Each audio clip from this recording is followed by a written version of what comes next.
I know it's time to get to the no half step in hockey coverage, so let me deliver the goods. It's time for operation number 695. Is that up here? Is that where the number goes? 695. That's right, operation 695. Show 695 for the Renegades of Puck, 11 plus years now in operation, just a year plus as the Renegades of Puck. So we sure do appreciate everyone for tuning in and following along. The year 2022 has been pretty spectacular. At this moment in hockey history, the Nashville Predators currently find themselves in 6th place in the Central Division. They played 34 games on the season. They have a record of 15, 14, and 5. 35 points has them 15 points behind the first place Dallas Stars. The Winnipeg Jets are in 2nd place in the Central Division. The Minnesota Wild are in 3rd place. Colorado, St. Louis, then Nashville, Arizona, and Chicago make up the rest of the Central Division. So the Nashville Predators find themselves 2 points behind St. Louis and 4 points ahead of Arizona, sitting in 6th place. Not where they want to be at this point in the season, but their record is at least over 500. On the road, where their next game will take place, they have a record of 7-8-2. They've scored 90 goals in the season. They've given up 102. That's a goal differential of -12. And in their last 10, the Nashville Predators are 3-4-3, and it just goes to show you how middle of the road they have been at times. But the Nashville Predators have come away with a victory in a game they're supposed to, and now have less than 24 hours before puck drop on the next game in Vegas. And that's why we are going to talk about the Nashville Predators and Vegas Golden Knights right here. This is the first meeting of 3 in the regular season between these two Central Division, between these two Western Conference rivals. They are not in the Central Division, but wouldn't that be fascinating? They'll meet again on February the 7th in Nashville, and then again on April the 4th again in Nashville. So this is the Nashville Predators' one and only trip to Las Vegas this year, unless these two teams find themselves in a best-of-7 playoff series. The Vegas Golden Knights have a record of 24-12-2. That is 50 points in total. They are first overall in the Pacific Division. Now, they do have one hole in their season. That is their home record. They are 10-9 on home ice. They do have a goal differential of +19, and as of late, they have been playing some pretty up and down hockey. Let's go back and take a look at the most recent stretch of 5 games for the Vegas Golden Knights. On the 19th of December, it was a 3-2 loss versus the Buffalo Sabres. Followed that up on the 21st of December with a 5-2 win versus the Arizona Coyotes.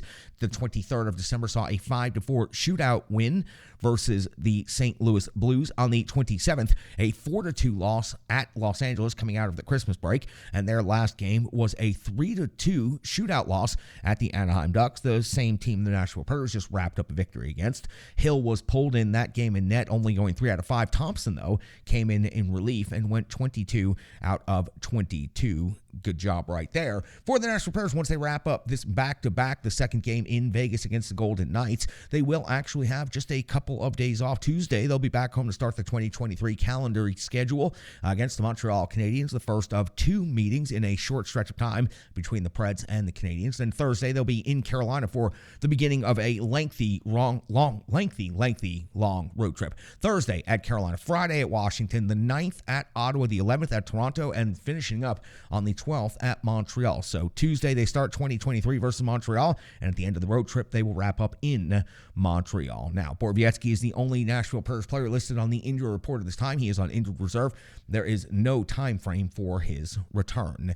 When it comes to these two clubs, the Nashville Predators and the Las Vegas Golden Knights, take a look at the rankings, take a look at the stats and where these two teams match up against each other.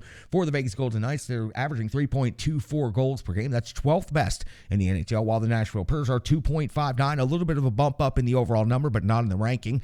30th overall in the NHL for the Preds in goals against. 2.97 for Nashville is 14th in the league, while 11th overall in the NHL at 2.79 for the Vegas Golden Knights. In the shots for category, shots generated on net, Vegas is 8th in the NHL, 33 per game on the net, while the Preds are generating 30.7 on game per net, and that is 20th overall in the league. Shots against, the Preds are 26th in the NHL, giving up 33.5 against, while Vegas is 10th in the NHL, giving up 29.9 against. When it comes to special teams, the Vegas Golden Knights power play is 9th overall. They've scored 28 times out of 110 opportunities, or a 25.5% conversion rate. The Nashville Predators are nowhere near that. They've scored 19 times on 115 opportunities. They are 28th overall in the NHL and have a conversion rate of 16.5%. They have been near the bottom 5 teams in the league in power play consistently for the entire season. The penalty kill for the Nashville Predators is rated 16th overall, 78.6 72.2% kill rate, 26 power play goals against.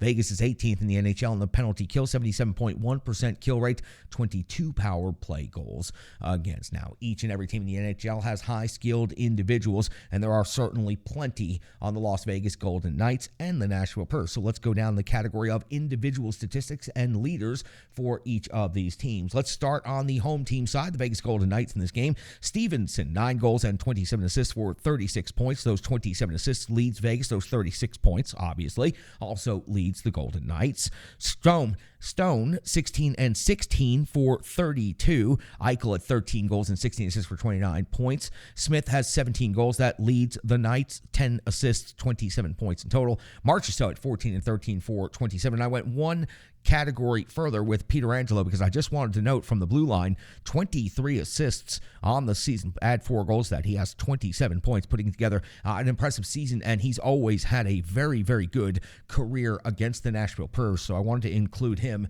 in the conversation. In net for the Vegas Golden Knights, Thompson is 16, 9-1 on the year, a 9.16 save percentage, a 2.59 goals against average. Flipping over to the visiting team, the Nashville Predators. Philip Forsberg, a nice bump up in the standings, reclaims the number 1 spot for the Nashville Predators in scoring, 11 goals, 18 assists.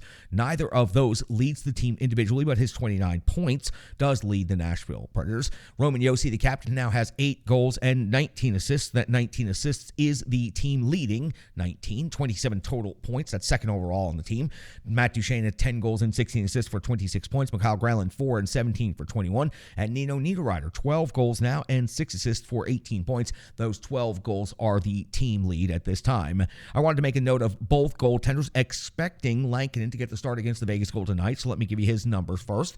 3-4-0, 9.25 save percentage, 2.64 goals against average. And UC Saros' updated stats just to keep up with the numbers. He now has a record of 12, 10, and 5, a 9.16 save percentage, a 2.75 goals against average. And he has really put together a very, very good month of December overall for the Nashville Predators. Quick turnaround, but the Nashville Predators did a good job of managing their ice time, and it was a blowout victory. It was not really a very competitive game against the Anaheim Ducks, and ice time was managed properly. All 4 lines were rolled. The Nashville Predators should be as prepared as they can be to turn around in less than 22 hours and head on into Vegas to face off against the first place Golden Knights. That gets you all set up. Now, let's see what happened in that previous game that I just mentioned. It was a blowout against the Ducks, but let's find out how we got there. Rebirth.